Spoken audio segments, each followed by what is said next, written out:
Hi friends, welcome to my channel. ఈరోజు video చాలా ఇంట్రెస్టింగ్గా ఉందండి. వీడియోని ఎక్కడ స్కిప్ చేయకుండా ఎండ్ వరకే చూసేయండి.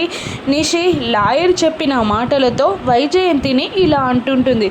అత్తయ్య గారు, మామయ్యలు ముగ్గురు కలిసి ఉన్నప్పుడు ఆస్తి కూడా ఉమ్మడిదవుతుంది, కానీ మధుకర్ మామయ్య కౌశికి వదిన పేరు మీద ఆస్తి రాయడం ఏంటి, అది తప్పు కదా అని అంటూ ఉండగా వైజయంతి అవును అన్నట్టు తల ఊపగానే యువరాజ్ ఇలా అంటుంటాడు. ఈ ఇంటి ఉమ్మడి ఆస్తి వారసుడైన నాకే చెందుతుంది. ఇంటి వారసుని కాబట్టి ఆస్తి మొత్తం నాకే వస్తుంది కదా. నేను ఏదైనా ఆడపడుచులకి ఇవ్వాలి అంటే ఇస్తాను, అంతేకాని కౌశికి అక్కకు ఆస్తి రాయడం ఏంటి అని యువరాజ్ అంటుండగా వైజయంతి అవును అని అంటూ ఉంటుంది. ఇక అక్కడికి వచ్చిన లాయర్ మాత్రం అవన్నీ మధుకర్ గారి స్వార్జితం, కష్టపడి సంపాదించుకున్నాడు కాబట్టి రూల్స్ ప్రకారం ఆ ఆస్తి తనకిష్టం వచ్చిన వాళ్ళ పేరు మీద రాయొచ్చు, తను కౌశికి పేరు మీద రాశారు అని అంటుండగా అలా ఎలా కుదురుతుంది లాయర్ గారు అంటే, ఇప్పుడు మా ఆయన సంపాదించిన ఆస్తులు నా కొడుక్కి, మా మరిది గారు సంపాదించిన ఆస్తులు తన పిల్లలకి చెందుతాయన్నమాట. అటువంటప్పుడు ఉమ్మడి కుటుంబం ఎందుకు, ఇలా కలిసి ఉండడం ఎందుకు అని వైజయంతి అనేస్తుంది. ఇక దాంతో కౌశికి, పిన్ని ఉమ్మడి ఆస్తిలోని భాగాన్ని కాదు కదా నాకు రాసింది, సపరేట్గా ఉన్నదే కదా నాకు రాసింది అని కౌశికి అంటూ ఉండగా ఇక మళ్ళీ కమలాకర్, కాదు కౌశికి, నువ్వు కూడా ఒక్కసారి అర్థం చేసుకో వదినన్న మాటలని.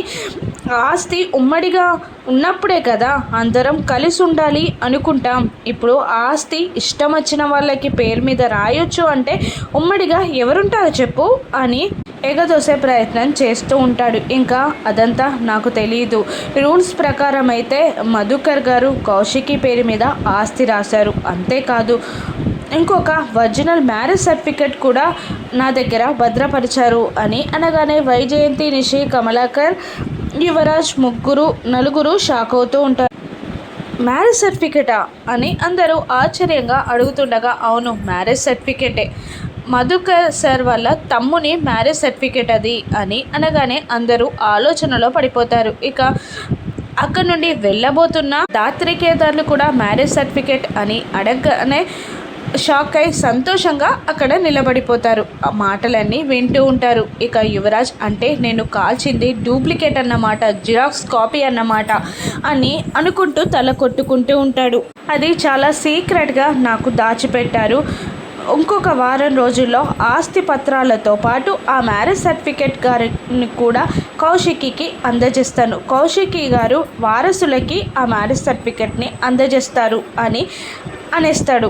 ఆ మాటలు చెప్పి లాయర్ అక్కడి నుండి వెళ్ళిపోగానే వైజయంతి, యువరాజ్, నిషి, కమలాకర్ అక్కడి నుండి వెళ్ళిపోతారు. ఇక అంత సీక్రెట్గా నాన్న ఆ మ్యారేజ్ సర్టిఫికెట్ని దాచిపెట్టాడు అంటే అది కేదార్ వాళ్ళ అమ్మ సుధాకర్ బాబాయ్ మ్యారేజ్ సర్టిఫికెట్ అనుకుంటా అని అనుకుంటూ ఉంటుంది కౌశికి. రూమ్లో యువరాజ్, వైజయంతి, కమలాకర్, నిషి మాట్లాడుకుంటూ ఉంటారు. మన ఇంట్లో ఉన్న ప్రాబ్లమ్స్ చాలవు అన్నట్టు ఈ పెద్దనాన్నేంటమ్మా కొత్త కొత్త ప్రాబ్లమ్స్ తెచ్చిపెడుతున్నాడు అని అంటూ ఉండగా, అవునభయ్య, అసలు వాడికి ఆస్తి రాస్తే మన చేతులకేమొస్తుంది, చిప్పే కదా అని అంటూ ఉండగా ఆ మ్యారేజ్ సర్టిఫికెట్ మాత్రం బయటపడితే అక్క వాన్నే వారసుడిగా డిక్లేర్ చేస్తుంది అని యువరాజ్ అంటుంటాడు. అప్పుడు నిషి, ఆ జగదాత్రి మోచేతు నీళ్లు తాగి నేను బ్రతకాలా, నేను అలా ఉండను, మా పుట్టింటికి వెళ్ళిపోతా అని మళ్ళీ అనడంతో వైజయంతి, నువ్వు మాటి మాటికి అలా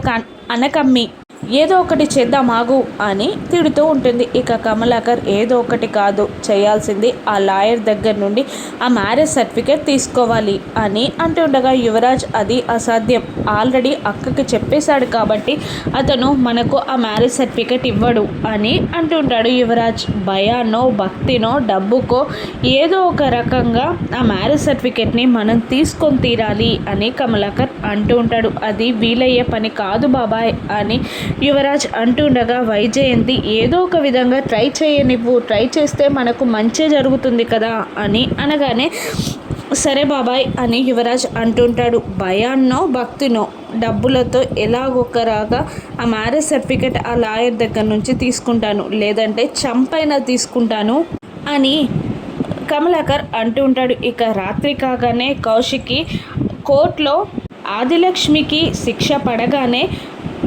సురేష్ తనని అపార్థం చేసుకొని అన్న మాటలు గుర్తు తెచ్చుకొని బాధపడుతూ ఉండగా, ఇక సుధాకర్ ఏమో 3 రోజులు కేదార్కి దాత్రికి టైం ఇచ్చాక ఆ తర్వాత ఇంట్లో నుండి వెళ్ళిపోమన్న వైజయంతి మాటలు గుర్తు తెచ్చుకొని బాధపడుతూ ఉంటారు. మరోవైపు గార్డెన్లో కూర్చున్న దాత్రి కేదార్లు మాట్లాడుకుంటూ ఉంటారు. ఇక సుధాకర్ కౌశికి దగ్గరికి వచ్చి, అలా సురేష్ నీతో గొడవ పెట్టుకోవడం నాకు కరెక్ట్ అనిపించలేదమ్మా, బాధగా ఉంది అని అంటూ ఉండగా, అన్నీ తొందరలోనే సర్దుకుంటాయి బాబాయ్ అని ధైర్యం చెప్తూ ఉంటుంది.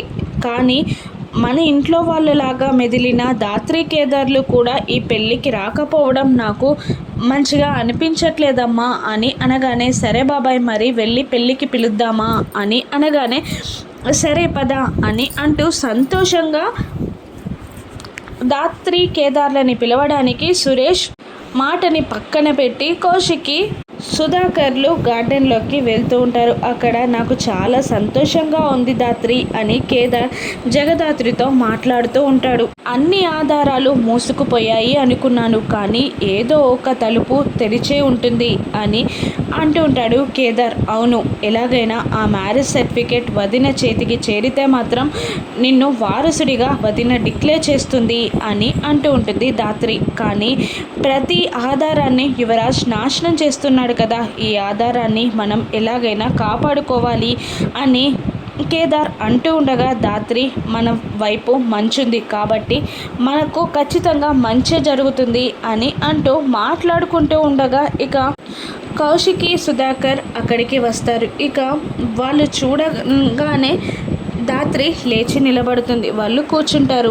ఏంటి వదిన గారు మీరు ఇలా వచ్చారు అని దాత్రి అడుగుతుండగా, ఏం లేదు, రేపు మాధురి పెళ్ళి కదా, ఇంట్లో వాళ్ళలాగా మెదిలిన మీరు లేకపోవడం మాకు మంచిగా అనిపించట్లేదు, అందుకే పెళ్ళికి ఇన్వైట్ చేయడానికి వచ్చాం అని కౌశికి అనగానే, కేదార్ సంతోషానికి అడ్డు అదుపు అవధులు ఉండవు. నిజంగానక్క అని అంటుండగా, అవును నిజమే, రేపు పెళ్ళిలో మీరుండాలి అని సుధాకర్ అనేస్తాడు. అంటే అన్నలా నేను చేసే ప్రతి పని చేయొచ్చా అని అంటుండగా, ఖచ్చితంగా చేయొచ్చు అని సుధాకర్ అనేస్తాడు. ఇక థ్యాంక్ యూ వదిన అని కౌశికి థ్యాంక్స్ చెప్తూ ఉంటుంది. థ్యాంక్ యూ అని కేదార్ కూడా అంటూ ఉంటాడు. మళ్ళీ సుధాకర్ ఇలా అంటుంటాడు, కానీ అక్కడ మీరు అవమాన పాలు కావచ్చు, నేను ఆపలేకపోవచ్చు, మీరన్నిటికీ అడ్జస్ట్ అవ్వాలి అని అంటుండగా, మాకు అవి దీవెనలతో సమానం అని కౌశికితో అనేస్తుంది దాత్రి. ఇక సుధాకర్ వెళ్ళిపోగానే ఇలా అంటూ ఉంటుంది కౌశికి, రేపు చెల్లి పెళ్ళి కాబట్టి చెల్లితో పాటు అన్న కూడా అందంగా ఉండాలి కాబట్టి వెళ్ళి పడుకో అని అనగానే, సరే అక్క అని అంటూ వెళ్ళి పడుకుంటారు. తెల్లవారుతుంది. దాత్రి కేదార్లు పెళ్లికి ఏర్పాట్లు చేస్తూ ఉంటారు. సురేష్ అన్న మాటలని తలుచుకొని కౌశికి ఏడుస్తూ ఉంటుంది. ఇక కాచి మధుని పెళ్లి కూతుర్లా రెడీ చేస్తూ ఉంటుంది.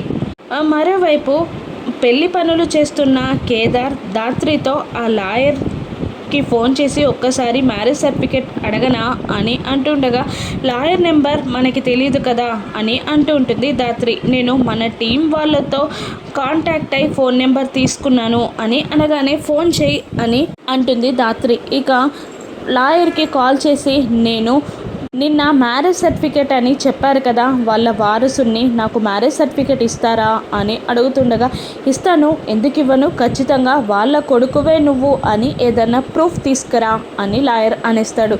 అటువంటి ప్రూఫ్స్ నాకేవీ లేవు, కానీ కౌశికి అక్కకి మాత్రం తెలుసు నేనే వాళ్ళ కొడుకునని అని అనగానే, సరే అలాగే వారం రోజుల తర్వాత కౌశికి చేతికి ఆ సర్టిఫికేట్ అందజేస్తాను, అప్పుడు మీకు ఇస్తుంది కౌశికి అని క్యాజువల్గా చెప్తుండగా, అదా కాదు సార్, అది మీ దగ్గర ఉండడం కూడా సేఫ్ కాదు, మీ ప్రాణాలకే ప్రమాదం అని బెదిరిస్తూ ఉంటాడు కేదార్.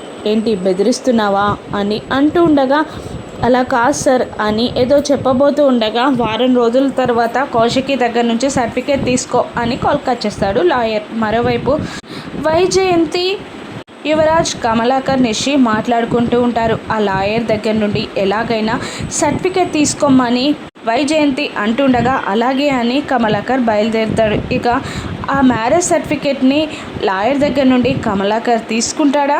మాధురి పెళ్ళి సజావుగా జరుగుతుందా? చివరికి ఆ మ్యారేజ్ సర్టిఫికేట్ ఎవరి దగ్గరికి చేరనుందో రానున్న ఎపిసోడ్స్లో చూద్దాం. Thank you for watching.